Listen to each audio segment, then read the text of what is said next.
Nos anos 80, o Brasil ficou marcado por uma campanha publicitária em que o ex-jogador de futebol Gerson, o Canhota de Ouro, falava de um cigarro e dizia o seguinte: você sempre leva vantagem, comprando aquele dito cujo daquele cigarro. Essa campanha marcou o brasileiro como o povo do jeitinho, daquele que gosta de levar vantagem em tudo. Uma imagem negativa, inclusive, para a população brasileira.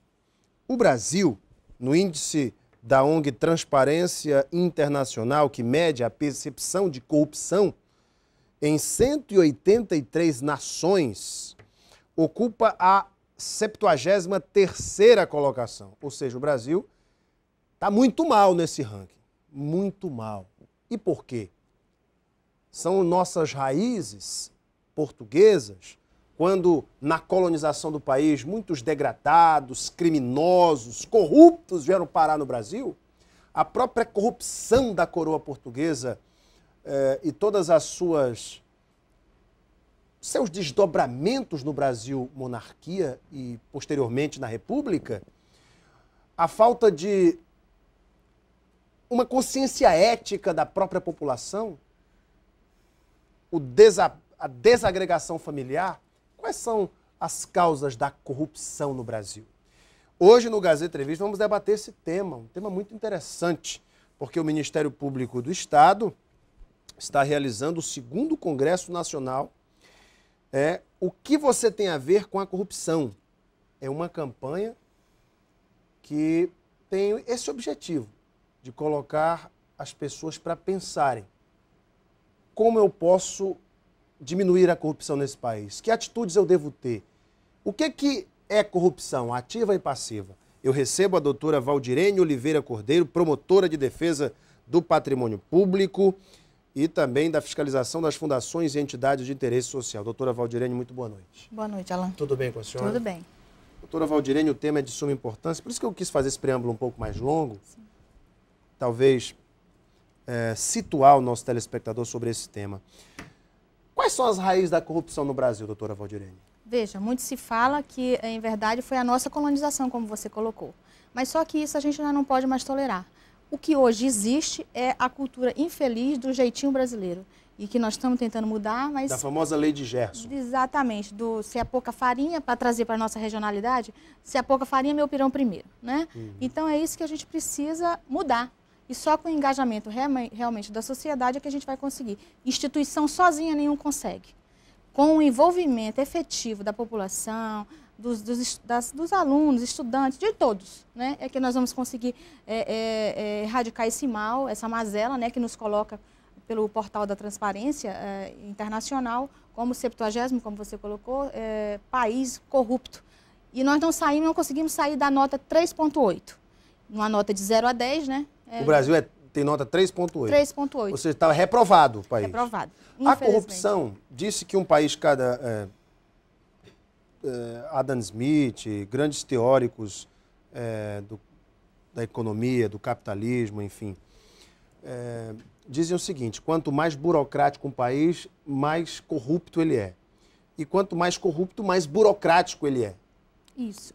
Por que isso? Porque não tendo transparência, né, não havendo, usando as suas palavras, a desburocratização das medidas, das ações, ficando oculto, é muito mais fácil você burlar uma lei, burlar o interesse público. E é isso que nós precisamos com esse evento e com o trabalho que a gente já vem fazendo, o Ministério Público Brasileiro já vem fazendo, a gente precisa sensibilizar. Ou seja, a ideia é o despertamento da sociedade para esse movimento, que com esses movimentos saindo da comunidade, da população, aí nós temos firmeza e certeza que isso vai ser eliminado.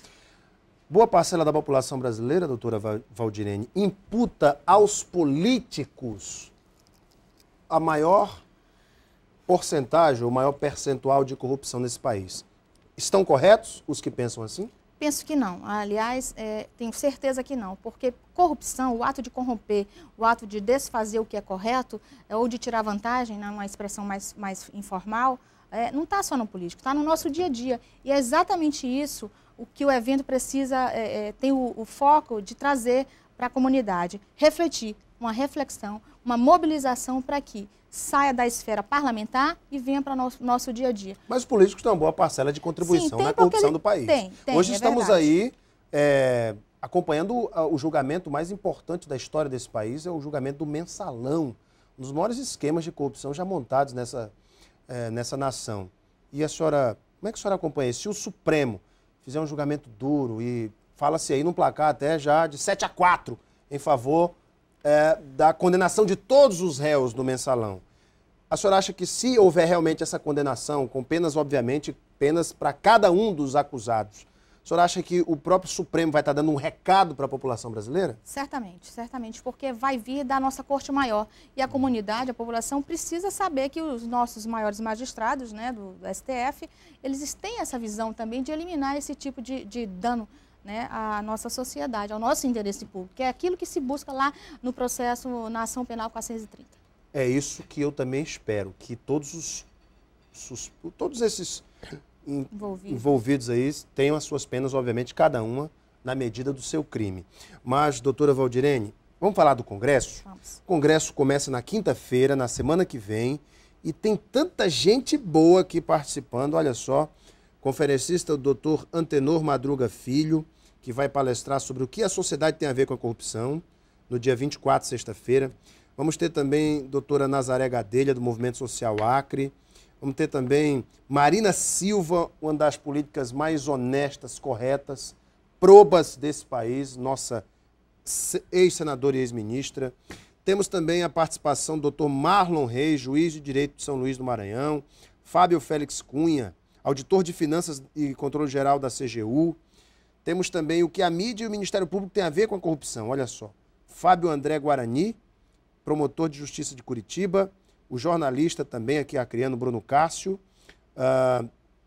Itaã Arruda, professor e jornalista do Jornal A Gazeta, Alberto Bial, treinador de basquete, comentarista esportivo, né? Temos muita gente bacana participando aqui, Dinho Gonçalves, Carla Martins, aberto ao público, onde acontecerão esses eventos. Esse evento, que é o primeiro ocorreu em Porto Alegre no final do ano passado, o primeiro Congresso Nacional. Essa campanha, já foi falado, mas não nos basta dizer, é que ela começou em Santa Catarina, com a ideia de um colega, do Afonso Giso, que, assim como todos nós, já não aguentava. O Congresso tem esse foco, trazer toda a comunidade e voltar-se principalmente para os adolescentes e para as crianças, que é a nossa esperança, continua sempre sendo a nossa esperança, porque é uma outra geração.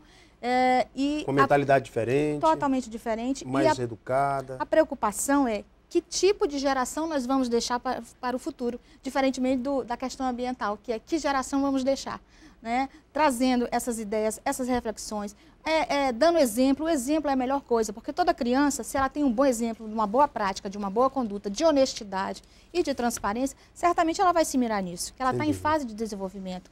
O Congresso começa no dia 23, com a palestra do nosso governador do estado, né? Onde o nosso coordenador nacional ele vai abrir os trabalhos. E no dia seguinte, na sexta-feira, nós teremos os debates por todo o dia a acontecer no Teatrão, no espaço aqui no estado, né? Onde teremos 4 painéis. Foram divididos em 4 painéis e onde veio essas personalidades para nos prestigiar e tratar com todos, aberto ao público. Começa às 9 da manhã, vai até às 17 com o encerramento, exatamente. Com a peça teatral Quem é o Rei? Que tem a ver com corrupção também. A peça do Dinho Gonçalves. Tudo a ver, um artista da casa, né? Premiadíssimo, né? Grande Dinho, que também é uma pessoa fantástica. Doutora Valdirene, a pergunta é, a população brasileira, em sua opinião, e falando aqui da nossa cozinha, do nosso Acre, tem despertado mais para combater a corrupção no seu dia a dia? Cidadão que faz o seu papel no dia a dia, a senhora acha que essa consciência tem mudado?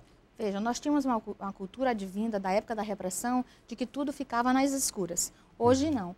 Principalmente com a edição da lei de acesso à informação, tudo isso está às escâncaras. Toda a gestão pública é colocada para todos. Exatamente. Com a lei difundida e fomentada pelo juiz do Maranhão, Marlon Reis, isso foi uma outra contribuição para que a corrupção se fique enfraquecida. E sim, nós temos sim começado a despertar para combater a corrupção de todas as formas. Os órgãos de controle têm recebido muitas denúncias ou notícias de fato acerca de corrupção e têm tomado as suas providências na medida do que é possível ser feito, né? Ações estão sendo ajuizadas, recomendações estão sendo feitas e a população tem sim reclamado, denunciado os atos, né? Existe um descorrupção ou não? Existe. O Ministério Público, por exemplo, ele tem um órgão, uma ouvidoria. Afora isso, todo o aparato do Ministério Público, ele recepciona todos os tipos de notícias e dependendo dos fatos, é encaminhado para a promotoria ou o órgão coordenador correspondente. Muito bem. Todo mundo pode participar, como a doutora Valdirene falou, é aberto ao público. Acontecem no Teatrão os eventos de sexta-feira. E nós temos aí 9, 10h30, 10h45, meio-dia, 14 horas, 15h30, 15h45 e 17 horas o encerramento com a peça teatral Quem é o Rei. A senhora quer deixar algum recado para a população, doutora Valdirene? Certamente, Alan. Primeiro, o Ministério Público gostaria de agradecer esse espaço, a sessão desse privilegiado espaço para divulgar o nosso evento, né, o 2º Congresso Nacional da Campanha, e gostaria de concitar todos, a população, a quem está nos prestigiando, né, nos vendo, para que venham a esse evento e reflitam efetivamente, até aqueles que não possam vir, que reflitam sobre qual é a minha participação no combate à corrupção, o que é que eu faço para contribuir para combater essa mazela. E eu convido a todos para nos prestigiar, porque isso faz parte da nossa realidade. Nós precisamos ser um país, sim, visto tanto dentro como fora, como um país honesto, transparente e probo. Lembrando ainda que o Ministério Público é o órgão mais, enfim, competente para o combate à corrupção nesse país, porque é um órgão também investigativo. Sim, o Ministério Público tem esse papel. É verdade. Doutora Valdirene, muito obrigado pela sua vinda ao programa. Eu que agradeço, Alan, mais uma vez. Prazer imenso tê-la aqui. Daqui a pouquinho nós voltamos para a sequência do nosso Gazeta Entrevista. Até já.